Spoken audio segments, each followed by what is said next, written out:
loves, welcome back to my channel. So I've been filming a lot of like productivity videos and you guys seem to really love that, so thank you so much for the love on the last two videos. So I thought for today's video we could do a little bit of like a sit down chit chat, get ready with me, and I can give you my 15 tips on how to get out of a rut if you're feeling stuck, if you're feeling unmotivated. So tip number one is to just allow yourself to go through that rut. Obviously it's not fun when you're going through a rut, it's not really enjoyable, you feel so guilty for kind of not doing anything, not being productive with your time. But I think something that's so important is just allowing yourself to have that time to just sit there and be with your thoughts and rest a little bit before you take actions to get out of that rut, because we are literally human. Like, we need breaks, we get tired, we get bored, and that's not something to ever feel guilty about. So I think it's really important to just allow yourself to have that time. And I really think to just know what's going on with you and why you've been feeling stuck, it's important to just sit there with that feeling and really feel it, like let yourself go through it. Moving on to number two, which is kind of like what I said before, but you have to figure out why you're in that rut. Like, what's making you feel unmotivated? What about your daily life makes you feel unhappy and uninspired? So maybe you've just been like stuck in the same routine for a long time. You haven't really been around people that make you happy, that make you excited about life.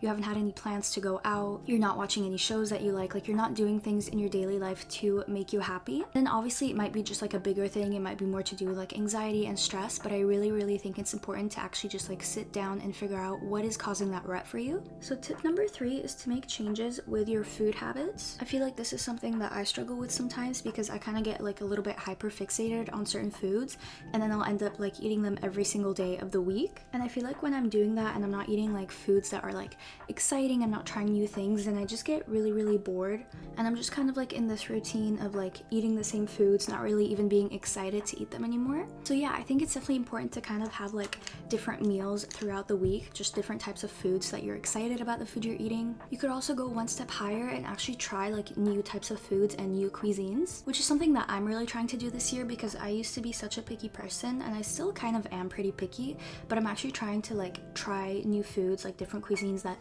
maybe I tried in the past that I didn't like, or that I've just been like too scared to try. But I think definitely introducing new foods in your life can be so exciting. It could honestly help you get out of that rut because you'll be actually excited about something in your day, even if it's as simple as like what you're eating for breakfast or lunch or whatever. Tip number four is to actually embrace your ruts. So when you're going through a rut where you're like not really getting out of bed, you're just scrolling on your phone all the time, like you're not really doing anything, at least try to enjoy that time for what it is. Use that as a time for like resting. Use it as like a mental break even. You can let that be time for you to like start new shows that you really wanted to watch movies that you really like, and just kind of be lazy and enjoy that process, knowing that after that you are going to take the steps to get out of that rut. So you might as well just enjoy it while it's there. And then tip number five is to change your environment. So I was actually stuck in a rut recently, like I think about a week ago or 2 weeks ago, where I really just felt uninspired. I felt really bored, and I realized that every single day looked the same. I was at home all the time. I wasn't really changing my environment. Like I would literally just like be in my room every single day. So I think it's important at least like once a week to maybe go to a coffee shop, meet a friend like outside, or like go for a walk even, but kind of like change your environment in your day-to-day life. So something else I did this week, I went to a new coffee shop. Well, not really new, like I've been there before, but like it was a really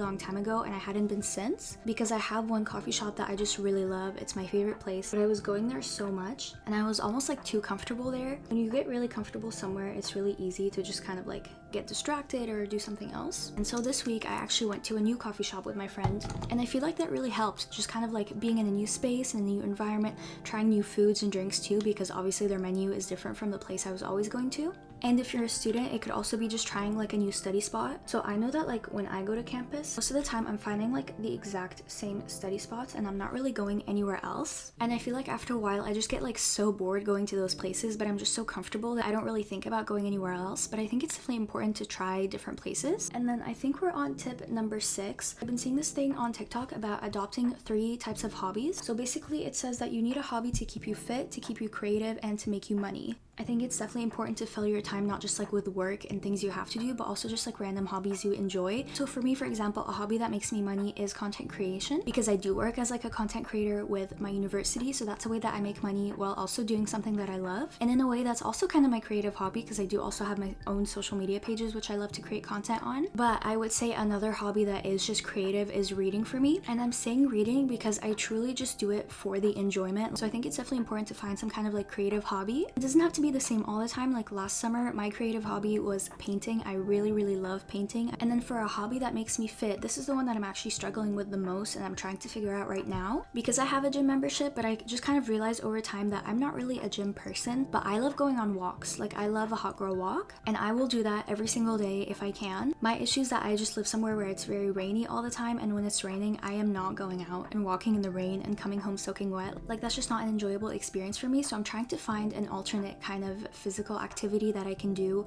when the weather is not so good, so that I can remain active and have a hobby that keeps me motivated. I don't even know what number we're on, so I'm just gonna start listing the rest of the tips. But my next tip is to give yourself regular breaks throughout the week so that you can avoid burnout. I think if you are constantly working back to back and you are not allowing yourself breaks, you are gonna burn out so fast, and then you're gonna find yourself stuck in that rut, because we are just not robots. Like we are programmed to need rest, to need breaks. Like we're not programmed to be functioning 24/7. And I think a lot of people forget that, especially like I'm in uni, and I feel like I have seen so many people burn themselves out so quickly because they are constantly working, constantly doing school, and just not scheduling enough breaks for themselves. And we literally have set breaks for us. Like we have the week to do work, and we have weekends, which is when we're supposed to rest. Obviously, as a uni student, I wish it was always like that. A lot of the time, those weekends are actually dedicated to doing schoolwork or doing assignments. But even so, I think it's important to definitely take time to just rest out of your week. Sometimes I take Saturdays where I'm like, okay, that's just like a chill day, that's a rest day, that's a family day.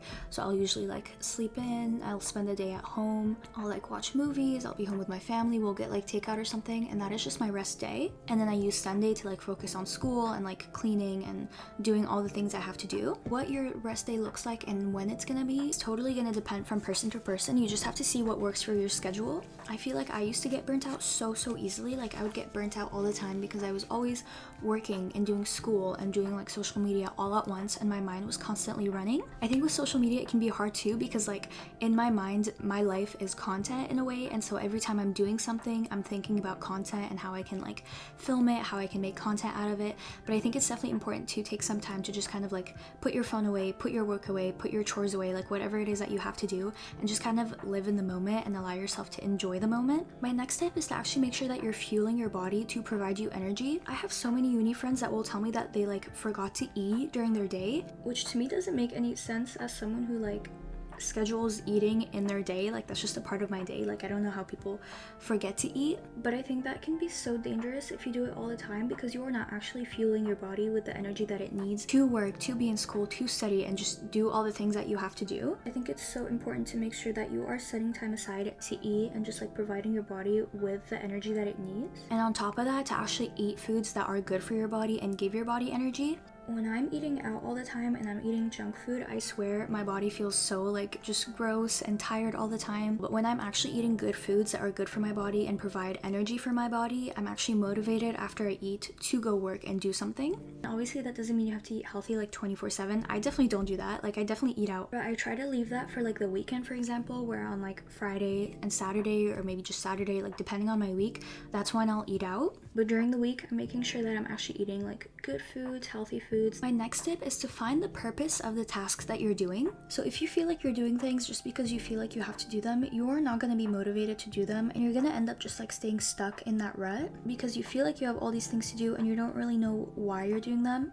But I think when you actually find the purpose of the task that you're doing, you are so much more motivated to do it because you can see the goal, you can see the finish line. So if it's school, for example, and you're just like not motivated to do your work, I think it's so important to think about like what your goal is, what you're working towards, whether that be like a certain grade that you want or just getting your degree. The next tip is to say yes more. I feel like I used to be so good at this, especially like in my earlier years of uni. I was just like so excited to be there, so excited to meet new people, that anytime I was like invited to a party or an event or anything, I was always saying yes, I was always going. And I'm definitely not built for that anymore. Like I am getting older and I am not saying yes to everything. But I do think if you are feeling stuck in a rut, you are not taking enough opportunities, you're not living in the present, you are not making the most of the life you're living. Allowing yourself more experiences, new opportunities can kind of help you regain that love of life and just be motivated and be excited about life. The next tip is to not overschedule yourself. I feel like if you are overscheduling yourself, you are not being realistic and you are just overwhelming yourself yourself because you feel like you have 50 different things to get done. I think it's really important, at least when you're starting to get out of your rut, to slowly introduce like tasks and things you have to do into your schedule and not just like scheduling yourself back to back with a bunch of things that you have to do. The next tip is to break down your bigger task into smaller steps. Again, when you think of like something super big that you have to do, it can be so overwhelming that you can't even get yourself to start. So for me, for example, as a student, something like a big project or a big essay can be so overwhelming. Just focusing on like the intro or the first paragraph, then it's not so daunting because I'm just focusing on that one step. The next step is to focus on efficiency and not perfectionism.